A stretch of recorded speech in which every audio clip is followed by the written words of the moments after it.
but still being a dreamer kind of like restricts me from it's kind of ironic, it restricts me from dreaming. I want the children that are growing up in the United States to be dreamers also. They're not dreaming right now. When someone's coming here, more times than not, they're coming because they're trying to get a better situation. I get a phone call, and my sister told me that they got him. And I said, what do you mean they got him? Day one, we end a border policy which allows federal agents to snatch babies from the arms of their mothers. What they want is to turn the United States of America into the United Socialist States of America.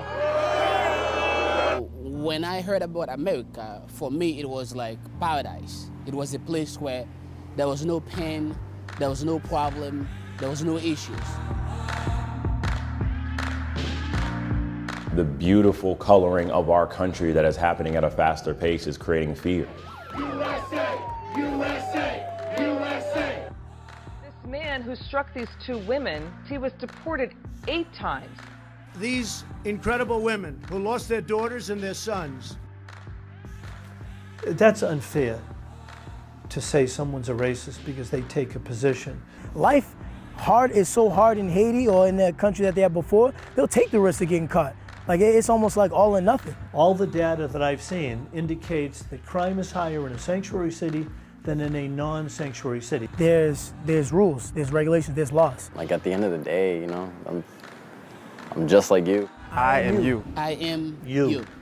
In the end, we remember not the words of our enemies, but the silence of our friends.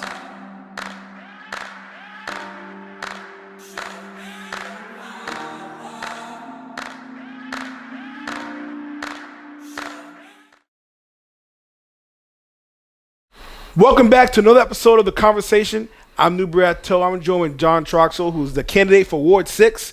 John, first and foremost, I want to say thank you for putting the name on the ballot. It takes a lot of sacrifice and time from your family. So for that, I just want to say thank you. Thank you for having me, and I appreciate your time. For people who don't know you, talk about what do you do for work, some experience that you have, and the reason why you want to run for Ward 6. Sure. So I'm a lifelong resident of Ward 6. I grew up on Paula Road.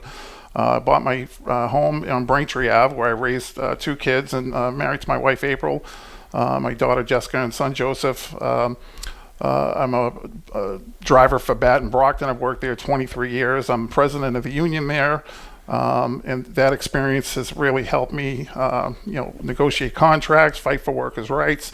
And I feel like using some of those skills, fighting for people on a daily basis, I could use to fight for the citizens of Brockton. I was a licensed realtor. I was also a musician. I played in a reggae band. I played in a blues funk band, things like that. I got to check you out one of these days. Yeah, man. Matter of fact, my fundraiser, have a band I'm throwing together. Should have it at that on the 29th at the VFW in Brockton. Right. So talk about, you decided to run for Ward 6 councilor, and there's a few candidates running. Sure. Why'd you run?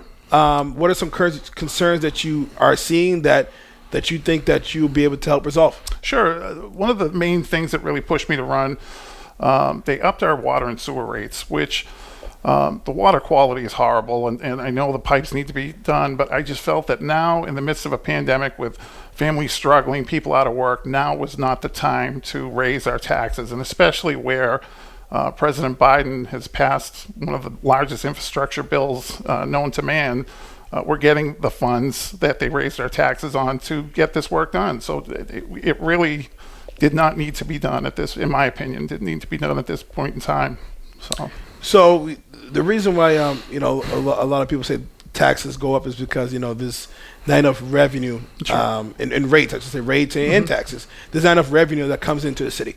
So as a city councilor, again, it's not solely your job because you're one of 11 and you work with the mayor, obviously. What are some things you think, or maybe some ordinances or what have you, that could entice more businesses to come to the city for rates and things like that won't rise and could at least match the natural cost of quality of living? Yeah, we definitely need to do a better job and be more business friendly. But I think, there's a lot of talk about, and I know it's outside my ward, but like the downtown area, I hear talk of like building the United building, having that redone, and they're talking about businesses going in on the bottom floor. I think one issue that I really don't see being addressed, that people seem to be whistling past the graveyard, so to speak, is the homeless issue.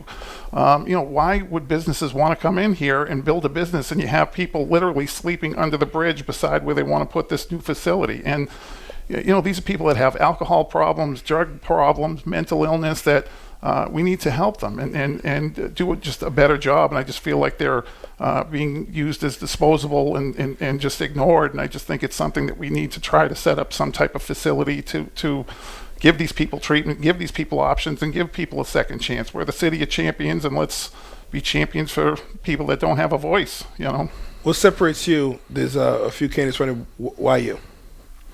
Again, I feel like my experience as union president, the training I've had fighting for workers' rights as a realtor, working with contracts, just in general fighting for people. I fought to get free fares for the buses during the pandemic, rear door boarding, things like that, to try to not only protect my members but protect the general public. So I just think I could use some of those skills to be a city councilor and question.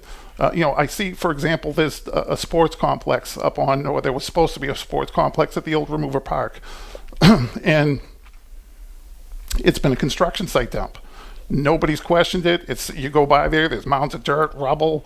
The neighbors are complaining. Nothing's being done. Now, the current administration allowed that to go in. They were happy to see it come in, and maybe they were hoodwinked, but nothing's being done. Nothing. So, if you were to get elected, what's priority number one for you? What would be the first priority if you were to get elected? Well, I think one of the problems is we don't have regular ward meetings. I think crime is an issue. People complain about speed in the ward, things like that. I want people to have a voice, so I'd like to have regular, possibly monthly or at least quarterly, neighborhood watch / ward meetings, so we can get the concerns because that's what I'm here for, to be the voice of the ward and hear their concerns and what is really on the minds of the people I'm representing. It's not what I necessarily want. I want to answer and solve the problems for the people of the ward. Public safety. Last year, a lot of protests around the world regarding policing. Obviously, a larger public safety issue.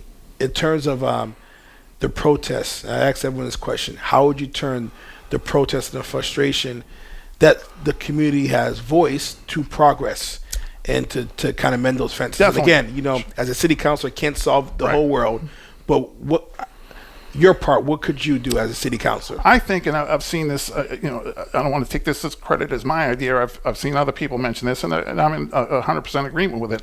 I think there needs to be a civilian review board. I think that, anybody that if there's a review amongst themselves, they're going to maybe sweep things under the rug, look the other way to not make themselves look bad.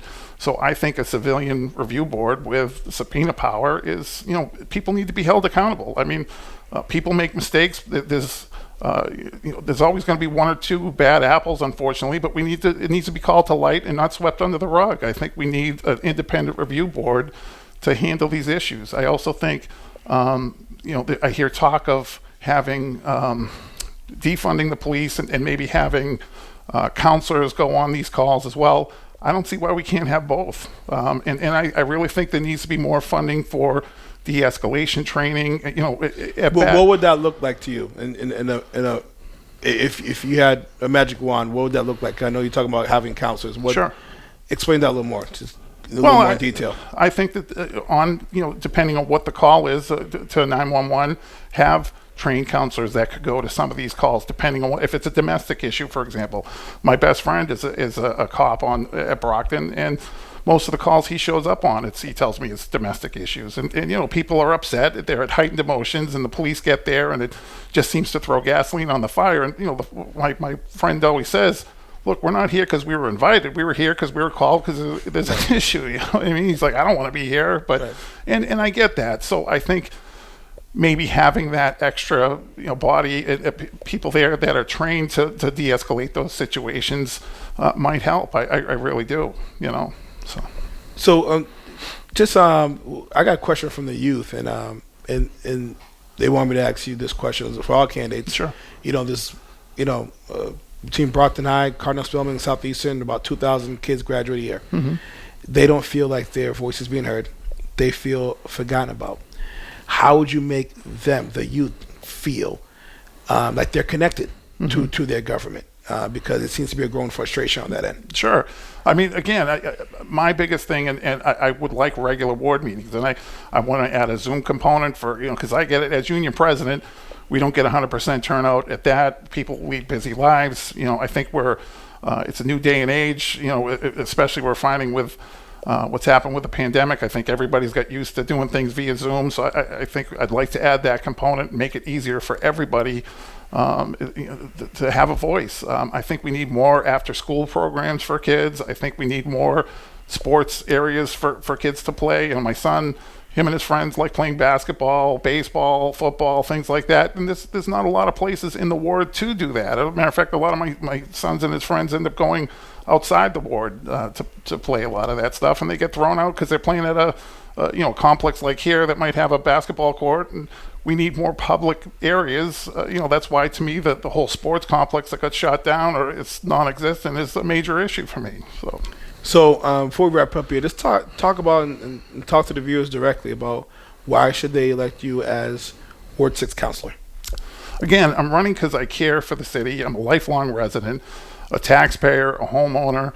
I would fight to decrease our taxes. I am not a big proponent of tax increases, obviously. If it has to be done, it has to be done. But I just felt like now during a pandemic is not the time.